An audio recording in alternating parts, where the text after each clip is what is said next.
Musilac fonctionnera avec une énergie totalement décarbonée cet été. Non seulement le festival ne sera plus alimenté par des groupes électrogènes, mais en plus l'électricité sera garantie d'origine renouvelable. Prends un café, je t'explique comment c'est possible.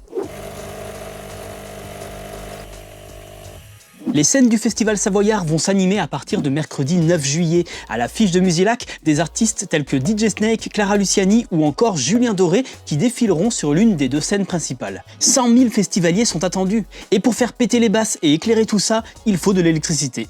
Mais pour cette 22e édition, il y a du nouveau. Pour la première fois de son histoire, Musilac n'utilisera pas de groupe électrogène. C'est aussi une première en France pour un événement de cette ampleur. Les avantages, moins de bruit pour les riverains, notamment en journée, et aussi moins de pollution, parce que ces machines fonctionnent souvent avec du diesel. Alors comment on fait? Eh bien le festival sera intégralement branché au réseau haute tension. Ça a été rendu possible grâce à un travail mené main dans la main par la direction du festival et Enedis. Le gestionnaire du réseau électrique a installé une cabine près du site du festival pour permettre ce raccordement. Bon, pour tout te dire, deux groupes électrogènes se trouveront quand même sur place, mais ils ne seront pas branchés. En fait, ils seront utilisés uniquement en cas de coupure générale.